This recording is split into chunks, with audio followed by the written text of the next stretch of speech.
Hello. Today we're going to be talking about OCs and crime success. So we are going to hop on over. If you look over here on my icons, which you should keep yours at the bottom, by the way, but if you look over here, you can see that I don't have a OC going on right now, and that is because I've actually got it right here.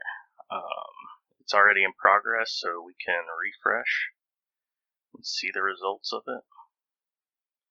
Looks like it was a success. When you first open it, if it's saying in progress like that, you can refresh to skip the video. Normally it makes you watch this, and what you can see is like each person gets checks to see if they pass or not. And a little thing, oh, did I succeed? Let's see. Yep, looky there. So the way this works is each player joins a role, and then they have what's called a CPR, checkpoint pass rate, and this is basically a scale of how good they're going to do in relation to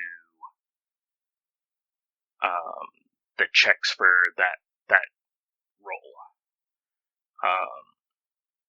So each person has checks like this. The OC goes through.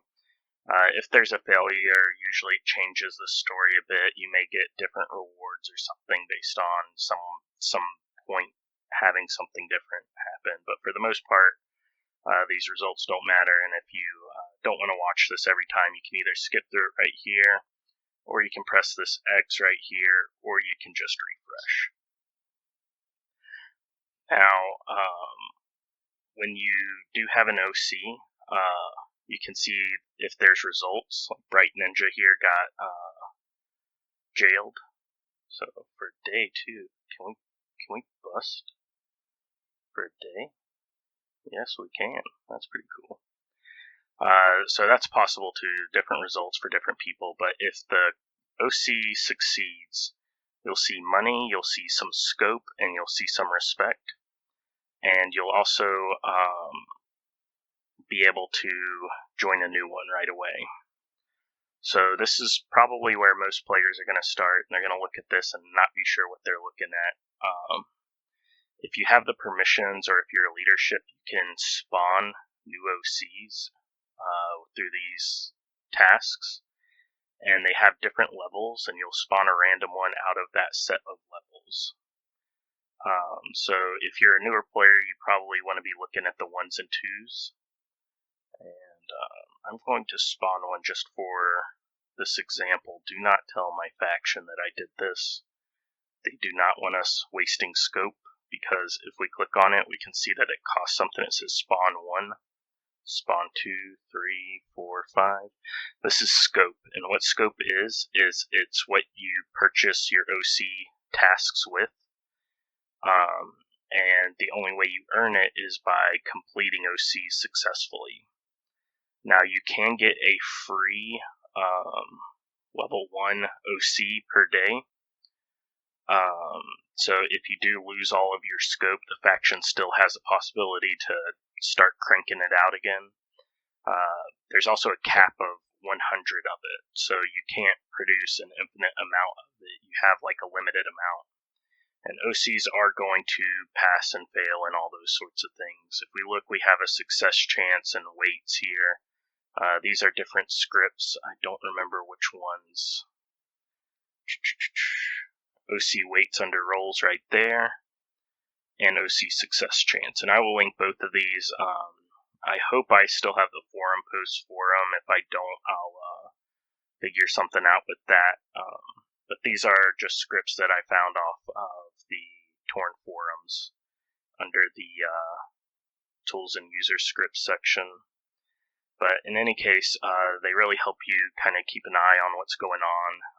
In order to read this page, we have the roles for the OC, we have people in it, we have this little circle, and sometimes we have items that are required. So here we can see that like this requires a billfold, which I don't have. So if I join this, I get this little failure thing, so I need to acquire this item before the OC can continue. I'm going to leave the role. If we look at the CPR here, we can see that it's like 81 here, 72 here, 71 here. If we go down to another 7, here's looter 1. We just saw 71 here, but we see 81 here. This is because the person in the role is the CPR we're looking at. So if we're looking at this CPR, this is their success, and a lot of factions will have requirements about where everyone needs to be in these. If you look at any blank ones, this is what your CPR is for this role. So if we look here, like I'm only 72 for driver, I'm 78 for imitator, which is probably what I need to join actually. So remind me to do that here, and I know you can't, but I like talking to you like you're sitting next to me, because that's the whole point of Torn, is playing together, right?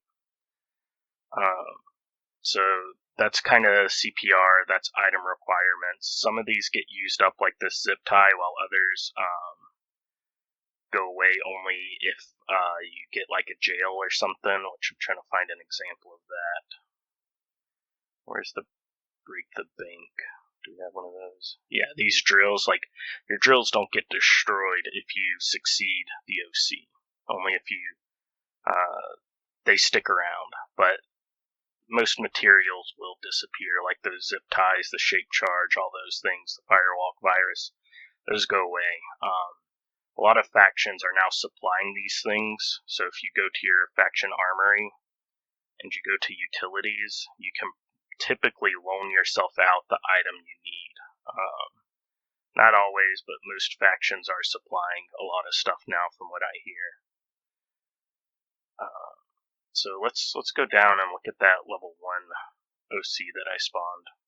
This is probably something that you'll be looking at when you are first starting, is an OC like this. So we can see it requires dog treats, a net, and lockpicks. And those items are fairly easy to source. The dog treats do disappear.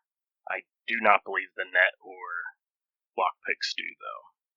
We can see the weight's kind of balanced for this OC. Nothing's too demanding. And while my CPR is high, we can see that if I join one, this circle, the question mark, turns into a circle, and the plan time starts. So what's going on here is for each person in the OC, it's going to require a day of planning for that person, and this circle represents how much of their plan time they have completed. It's a first come, first serve kind of system here, so if we scroll up and look at someone else here, we can see Zen is almost done. He's got a little bit left on his 2 hours, and then El Harani can start his planning. So right here we call this waiting, and if someone doesn't join this next one and he completes his, then it'll turn up yellow. It'll say waiting for players or something to that effect, and someone has to join for the timer to continue, and their circle will start to fill up, and that is known as stalling an OC. We're about to get an example right here if someone doesn't join this within an hour. But the way our faction does this is we pay whenever you have plan time or your plan time is completed. But if you're waiting, then we don't pay that. So typically if you have to wait more than 24 hours, like this is fine because in 20 hours she'll be able to start her planning. So like this is fine here. Right here, Wolfie's going to have to wait a while, so it would make sense for him to like jump off of this and join this one where his plan time will start sooner. Not every faction works that way, but we find it to be way more efficient if we pay for people that have their planning happening or it's already done and they're waiting on others, because it's more fair than like just splitting the payout evenly. Like whoever joins this final slot right here will only have to wait 24 hours while this person waited a week, you know? So it's not really fair to this person to get the same payout as this person. But that was off topic. Going back to it, let's look at the CPRs a little more. Each role has a name, and these names kind of suggest what they're going to do. And these are specific to each OC. Each one has a very specific set of things it does. We can see these two window of opportunities have the same roles in them with the same weights because it's always the same there. Because of that, there's like established like plans of like who fits what role and things like that. We can see my engineer is just slightly lower than my looter or muscle. And the reason why is these roles have certain stats and attributes they're looking for. And this is hidden. People in Torn are figuring it out, but this can use any sort of thing. But what we know it uses is our crime skills and our crime experience. So if we jump over to our crimes, we can see that each crime has a level, and this level is known as the crime skill. Different OC roles will have different crimes that they're looking at the crime skill for. So if we use this one and go to hub, and then we'll come over here, go back to OCs like this. So just like speculating, this pick lock role probably requires a high burglary because this also involves like breaking into things. And so we assume having a high crime skill in burglary is also going to increase your pick lock role skill, your CPR for pick lock. Having a higher CPR will mean you have a higher success chance. But crime skills are not the only thing they're looking at. There's also something called crime experience, which is a hidden stat. And crime experience has two major things. It improves all of your CPRs. It also improves all of your success rates for all of your crimes. So that's why you kind of have to do like some sort of order when you're doing your crimes. You can't just start with arson because whenever you're completing these crimes, even though the crime skill may be specific to that crime, the crime experience, or CE, persists with your character throughout all things. And OCs also provide crime experience when you complete them. There's no real way to know how much crime experience you have, but we do know it's a factor to your max nerve. Your max nerve, as you build crime experience and as you hit different milestones within the crimes, your max nerve will increase, and those increment of 5 levels up for your max nerve are known as natural nerve and are what we have to go by for crime experience. And mine actually just went up. You can see here it says I have 155 max nerve, but for what natural nerve is we look at what my max nerve is if I did not have any bonuses. So right now I am getting 10 max nerve from merits right here, and I'm also getting 40 max nerve from my faction perks right here. So we have 40 right there, and then the 10 from merit, so that's 50 nerve that is bonus. So if I were to remove those from my max, my natural nerve is 105. And that gives me an idea of what my criminal experience is in relation to other players. It's not absolute. There are other factors to max nerve. Most of them are hidden, but it's a good rule of thumb. So, having considered that and looking at the OCs a bit, we can kind of get an idea of good practice. For one, if your CPR is this high, you do not want to be in that role. There's just no point. If you have it this high, you need to be doing something more difficult. If it's too low, like right here we have a 23, they're not going to succeed. Now, we do allow it for this weight 3% type that means someone else is going to get a check and be able to save them. So we're carrying this one person through. But if it were this low in any of these other roles, we'd have to remove them from the role and then get them to join something else. Generally, where you want to be is about 60 in your CPR. If you're much higher, then you probably need to be doing something harder, and if it's much lower, then you probably need to be doing something a little easier or something with lower weight like this.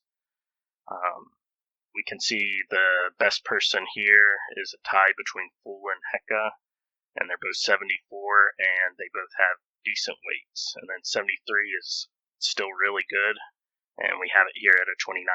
So these setups like this are like perfect. Both of these are ideal. The one thing is Wolfie joined this a little early, but it's not a big deal. That this is looking really, really good. So that's the sort of things you need to be looking for. But I think that's about it for OCs. Just keep in mind that you want to run these scripts. If you don't have these scripts, listen to your faction about what to join, what kind of CPR they want. If you want to build up CPR, speculate on what kind of crime skills. Like this hacker probably needs the computer cracking, this picklock probably needs burglary, and kind of consider those things. I should mention though that that's not the only things that are used. If we, I don't have home. If we go to home here, we can also see that we have a bunch of different skills like racing and reviving that also have skill levels, and we know these are also used. We also know that work stats are used. So if we go to our job, we know that work stats, endurance, intelligence, and manual labor also can affect CPR for our OCs. There's very good cases that I would say prove that battle stats also factor into OCs. There's a case where two people had different CPRs, and the only difference between them was their dexterity and speed stats. So with the one person having lower dexterity and speed and having a lower driver CPR, it was fairly well established that these stats, at least one of them, and I think it's dexterity, is definitely required for a driver CPR. There's resources in the forums where people are like breaking this stuff down and trying to figure out exactly what role needs what. But overall, you can kind of just use a little bit of intuition and kind of get a good idea of what needs what. Anyway, I think that's it for me. I am interested to know from you guys, if you want to post a comment below, what is it about OCs that you involve yourself with? Like, are you trying to build CPR in a specific thing? Are you just trying to get success and do the OCs that make the most money? Or do you have some other value you're looking for? To me personally, I am focusing on burglary for income, and I find it to be very, very good, but it has a lot of shortcomings. Like, I'm not making cash, which means I am not building up the money earned from crimes. Since my money earned from crimes isn't building up, that's affecting me in several different ways. I'll do another video on that. But for anyone that's kind of looking into these OCs, what's valuable to you? What's your aim with it? To me personally, since I'm so established here and kind of older, I'm just looking to do the OCs with the heaviest weight to ensure that it gets my fellow faction mates across the finish line. I think that's really important because not only do I earn crime experience from this, they're going to earn crime experience too. And I think that's very valuable. Other than that, if you have any questions, please ask them in the comments as well.